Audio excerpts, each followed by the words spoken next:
guys, welcome back to another episode of the Millennial Business Podcast. I'm so excited to be joined today by the amazing Jessica Williamson. She is a fellow Australian. She's an absolute business boss. She's killing it in everything that she does. So Jessica, thank you so much for joining me on the podcast today. Thank you so much for having me. I'm excited to have a chat with you.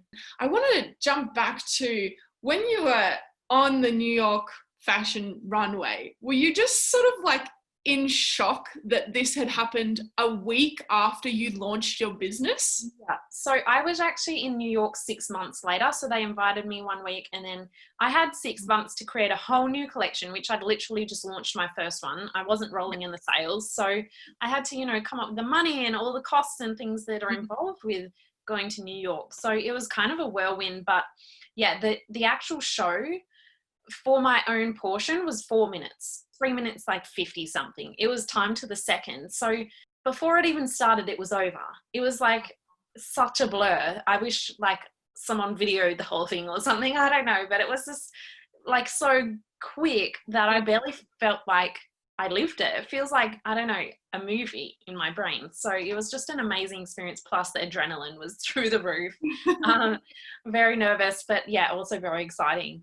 Yeah, I can imagine. And you mentioned that after it happened, it really sort of did wonders for your brand. I imagine it really helped to establish you as an authority in the industry in Australia, in Perth particularly, because there wasn't many fashion brands out there. Was it sort of, did you find that you got heaps of press deals after that? Or what were the sort of implications for doing something that big for your brand? Yeah, so I guess there's a lesson in this for everyone. So just attending a New York Fashion Week does not get you anything. Like, I mean, a couple of people in the audience might then follow you on Instagram, but the point is I actually went out, which none of the other brands did in this showcase, and I got myself a PR freelancer and I made sure that we got as much PR off my own back as we could. So I invested in all these extra things. While I was in New York, I made sure I did, a press showcase where we invited influencers and press along and wholesalers. And not many people came because we're new to the game and it's a busy week, but at least I tried. And so that was the same with the press. People see all of these things happening, but they don't realize I actually made those things happen. So you don't ever just go to New York Fashion Week, for example, and think that it's going to skyrocket your brand, because it won't. It's what you make of it afterwards. And so obviously being from Perth, there was a lot of local press that was picked up, but also national press as well. So a lot of, Australians go to New York sort of stories came off the back of that. But that's because we went out there and sought after that press. And then a few other press outlets saw my features on other ones and then they reached out. But otherwise, it was all us reaching out pretty much. Nice. What did that look like for you in terms of hiring your own PR agent? You said you hired a freelancer. Like, how did you go about doing that? And what did it look like to begin with? How much were you paying them, if you're allowed to say that? Like, what did the whole process look like for you? Yeah, so as I mentioned, I'd literally just created my brand from scratch, spent all of my money, but then I had to create a whole new collection in the same time, plus pay to go new. I had no money. Like, I literally emptied my bank account of my life savings at this point. So I did not have much money. Yeah. And what I did was, my background is in marketing. So I kind of understand the whole PR, the agency sort of methods. Yeah. So I contacted almost every PR person in Australia, in all of Australia. So I contacted agencies, freelancers, all sorts. But in the end, I actually searched on LinkedIn and I found a lady locally in Perth and she just did this on the side of her full-time job. So she was quite affordable, which was great. Yeah. So there always is a way. And I think people contact one or two and they're like, oh, too expensive. All of them will be too expensive. But I said, no, I'm going to contact every single agent in Australia and find the one that's going to work for me, because there always is someone that will work. And, at the time I was restricted by budget, whereas now, I've hired other PR people in the past as well. And, I'm looking for different things out of it. So depending on what you want, there's always different options. usually agencies do charge a little bit more because they have staff and overheads and things as well. But, you know, a freelancer was great for me at the time. It was really flexible and she could sort of put together a package just for that one-off. Whereas sometimes working with agencies, you have to commit to your retainer over a certain amount of months, but I only needed it for this one-off project. And she was kind of at home in Perth while I was in New York. And so we'd sent over all the photos and stuff. So it was really timely as well. Nice. I love that. It's so true because I run a digital marketing agency. So I know the pricing that can be involved with hiring an agency for these sorts of things. But if you can find a freelancer or someone that is willing to do it on the side, or even someone that's starting out, I find, it's great to find people that are starting out because they generally will do it for cheaper in exchange for a testimonial and just a little bit of money or whatever it is. Doing those sorts of things and being resourceful and sort of trying to think outside of the box can really help you to get sort of established and get your feet off the ground as well as them. So I love that you were sort of resourceful and you knew that you didn't have a big budget, so you were looking for other options. I think that's fantastic. Cool. So I would love to move into now your influencer marketing business. Was that just an idea that you randomly had one day, or was it something that you were thinking about for a little while? Like, how did that even come about? Yeah, it kind of was just an idea that I had. I mean, I'd seen all of these large brands, you know, taking groups of influencers, and the concept was always a thing.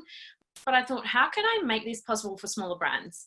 So with my knowledge of the influencer marketing industry and, you know, how to work with them and how to get the best out of it for the brands, I was able to be the brand spokesperson on these trips. And I've always been resourceful and been very good at organizing trips. So it was kind of fun for me to organize the itinerary. But, you know, on the trips, there's me running around like crazy. I've got like a checklist for every influencer, you know, have they done that story today? Have they done this post? Have they done that photos? Like, it's, you know, organizational mayhem. So it's pretty crazy, but I've got to make sure, you know, have we got these certain photos for this brand of this certain product on this specific model? Like, it's crazy. And so I normally took a photographer and then myself and then all the influencers, and I took suitcases and suitcases of stuff from the brands as well to make sure that it all got there safely. But yeah, it was good fun, but a lot of work as well.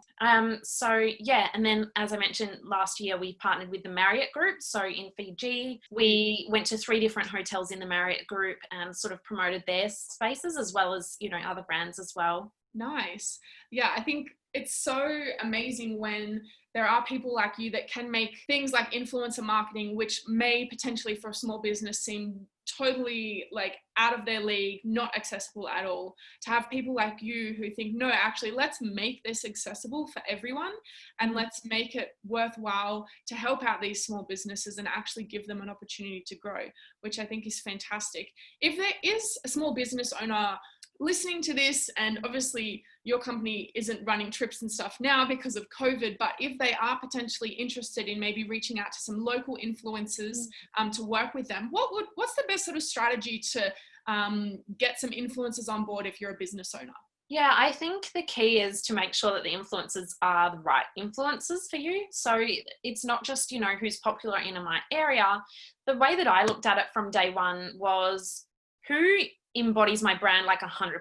I didn't really care if they were in Spain, Brazil, America, wherever. I worked with influencers all over the world based on the fact that they were who my brand was. So I found that was way more important than where they're located. Obviously, if you are a local business and you're only in Perth, for example, then you are restricted by location. But I think people need to think more outside of the box. And, you know, the influencers are thinking the same thing. Does this brand fit my needs? Does this brand, you know, support my values? I'm not going to promote something that isn't aligned. So I think that's the first step. And then the second step is just don't be afraid. You know, just because someone's way bigger than you or they seem like they're untouchable or they're out of reach, they're not. And this just goes for anything in general, reaching out to, you know, mentors or, you know, people that just could help you in your business in general, is just go for it. Why not just ask? Yeah. And all they can do is probably not reply or say no, and you're no worse off. So you might as well ask and see where it goes. Yeah, definitely. Well, that's honestly, that's what happens to me with these podcasts sometimes is me and my social media manager, she does a lot of the outreach for me, and she'll be like, oh, should we message this person? And I'm like, oh God, I don't know if they're going to reply. Like, I don't think they're going to say yes, but sometimes they do say yes. And then you've got this like crazy kick-ass person on your podcast and you're like, oh my God, this is so cool. So it just goes to show like there's literally no harm in asking. Same thing happened to my business partner the other day. Like one of the staff that works in our agency, she reached out to the co-founder of Netflix for my business partner to see if he wanted to be on her podcast, and he said yes. And now she started her podcast like 4 weeks ago, and she's going to interview the co-founder of Netflix. Like, how freaking cool is that, first of all? But like, second of all, it really just goes to show, like, if someone loves doing podcast interviews or loves doing press interviews or whatever, even if you're a small person and you ask, they're probably going to say yes. There might be some influencers that love having sponsored posts or love doing this sort of work. That's how they're trying to make their living. So if you ask them, then they're more likely to say yes. But I think the key is sort of reaching out to lots and lots and lots of people, because one, like you said, a lot of people won't reply. And secondly, some might say no because it feels like it doesn't fit, but then some will say yes. And then that's how you get these sort of deals, which is, it can change businesses, it can change lives, it can do so much stuff. I'm curious to know, is there any sort of, like, in terms of pricing, like if there's a small business owner and they're like, oh, well, how much would I pay for this sort of stuff? Is there sort of like a rough guide for that? Or do you just sort of have to go with what the influencer wants? Or yeah, there's definitely no guide. It's kind of like asking how much does a digital marketer cost, you know? It's like there's no price point. It depends on how busy they are, how much they value their time. Maybe they don't even really want to do much influencing work, but they'll take on a job if it pays enough. You know, it values from free to tens and hundreds of thousands of dollars. And even if you've got two with the same following, their prices will really vary. Someone might be free, someone might be $1,000. But I think if you go into it saying, okay, what do I value it as a business? And I think people get stuck on the influencer decides the price, but you can also decide the price. And if the influencer, if you don't have enough budget, or if it's not worth it for you to pay more than that, then you can just walk away and you can say thanks, but we'll get back in touch when we have more budget for that. So I think as a business owner, if you can only afford to gift and just hope that they'll promote it for you, then you can definitely go that route. But a lot of larger ones will need payment. However, if you have a really key brand message and something that the influencer really aligns with and wants to support, they are more likely to want to support that anyway, rather than getting payment. And you've recently since you've been doing all of this amazing business stuff, you've started business coaching as well, which is fantastic. How did that come about for you? Like, did someone reach out and say, hey, I see you doing all this stuff, would you be my coach? Or was it something that you just decided, oh, I feel called to do this? Or how did that happen for you? Yeah, a bit of all of the above. Yeah. A few people started to find my personal account on Instagram and start to message me and, ask me, how did you do that? How did you do this? And, I love helping people. I think it's in human nature to help. But I realized if I keep helping people, I'm not going to be able to help anyone. I can't help myself. I can't help them, because you just burn out. And so I thought, how can I do this in more of a structured way? And I did just sort of jump on random phone calls with people and just sort of make up prices and, well undercharging as well. But then probably in January last year, I started more of a membership, which was like a group mentoring situation. And I thought, if I just do one-on-one coaching, I can still only help so many people. Whereas if I do a membership, I can get the same lesson out there. And, where other people do memberships on social media and specific topics, mine is literally whatever I feel like the group needs. Yeah. So whoever's in the group, what questions they're asking, I'll do anything from a mindset lesson to, marketing to, everything in between, influencer marketing and all sorts of things. Last week, I just did how to get more time out of your day. So just like things that will help business owners in general.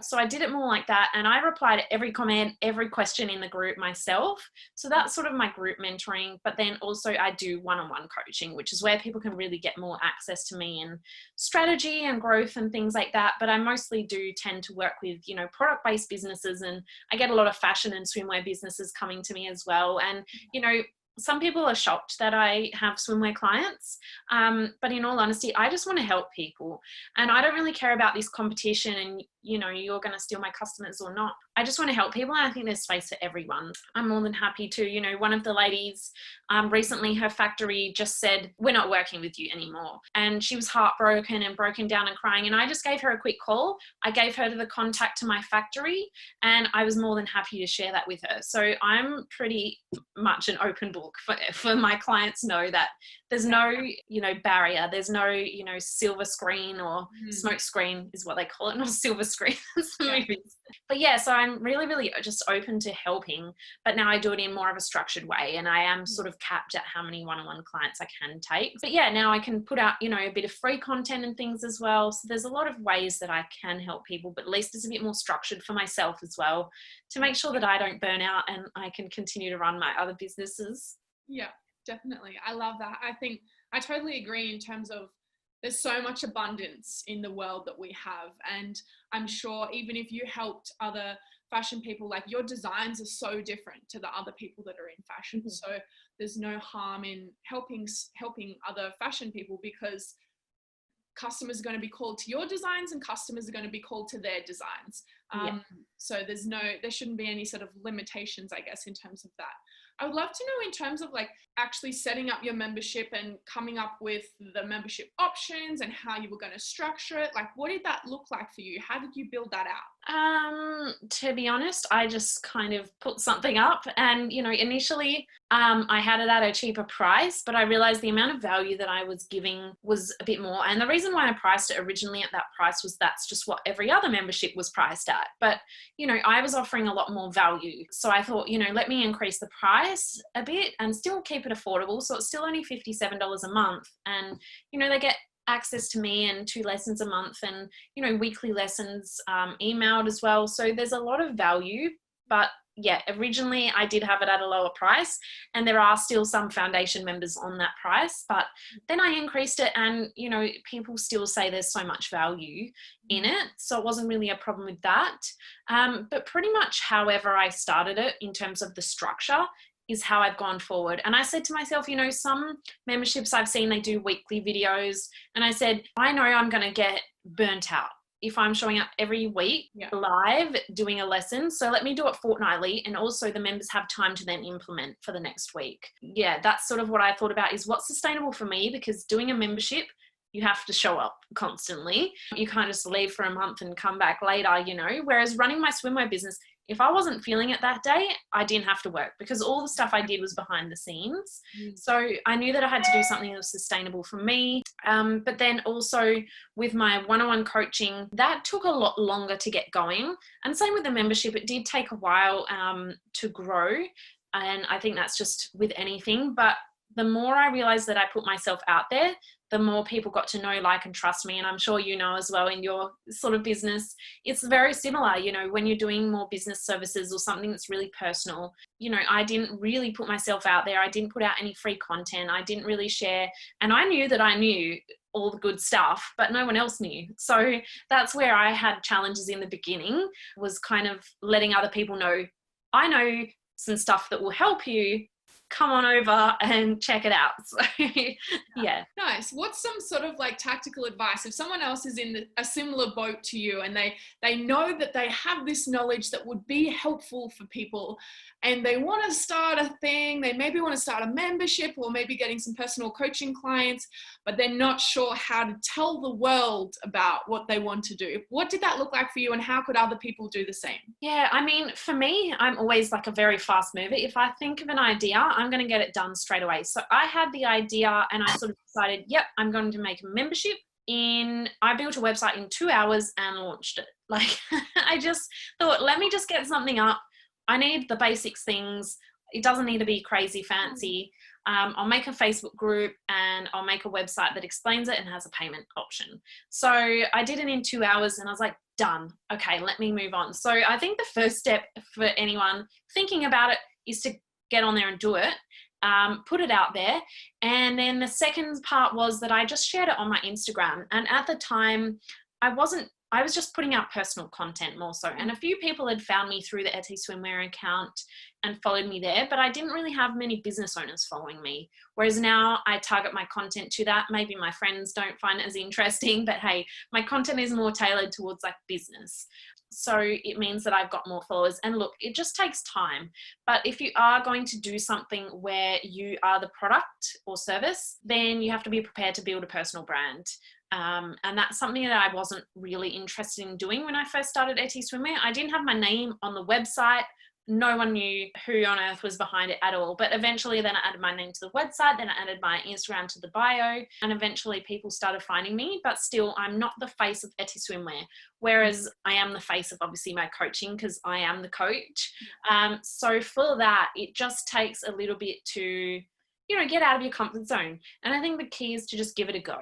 I mean, I definitely wouldn't be here chatting to you probably 2 years ago because I would have had to script everything out. I would have had to know that, we've jumped onto this chat.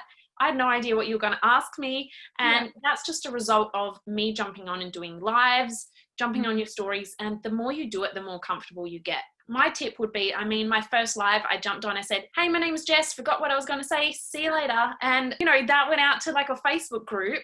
But the key is I did one, and next time it was a bit better, and next time it was a bit better. So the more you can do it and regularly putting yourself out there, the easier it gets. And I think that's the real key. Yeah, I absolutely love that. And I totally resonate with that because I always tell people, try to shift your perspective in your head.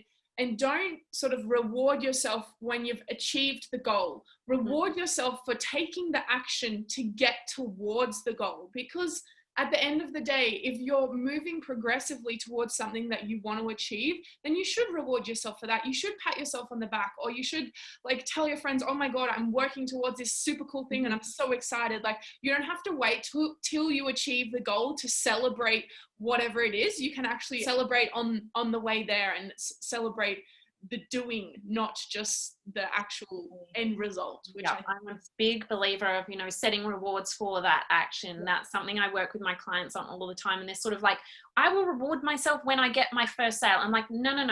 Well, we're going back like 10 steps first, and you'll reward yourself at every step. And it doesn't have to be buy myself a Gucci bag every time I tick something off my list. Like you put something that's relevant, but even just the acknowledgement in your head, wow, I have achieved this. And that is an achievement. I'm not achieving anything until I get to that end goal. And I think it all comes down to the mindset. And that's why we need to set rewards or goals or celebrations, because it more so just releases those endorphins and those hormones and those things that make you feel like you're achieving.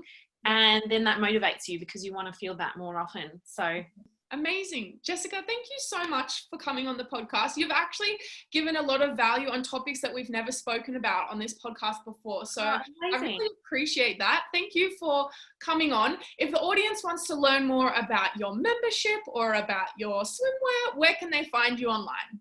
Yeah, they can the best place is probably my personal Instagram. So it's just jess.williamson8. And then there's links to everything from there in my bio, or just, otherwise Etty Swimwear has its own account. Nice. Isn't it so annoying when the Instagram handle that you want is taken? Yeah. I imagine that's why the 8 is on the end there. I have the most common name, but I've never met a Jessica Williamson, but my doctor's has another Jessica Williamson. And it's like so common that there's someone in my local neighborhood with the exact same name. I'm like, seriously, people. Oh, that's hilarious. All right. Well, thank you so much for joining me on the show. Guys, go and give her a follow on Instagram. Check out her swimwear. Check out her membership. I would love for you to also, if you enjoyed this episode, tag us both on Instagram in your stories. If you want to take a screenshot, please feel free. We would absolutely love that, and we will reshare. Jess, thank you so much for joining me. And guys, until the next episode, I'll see you later. Bye. Thanks so much. Bye.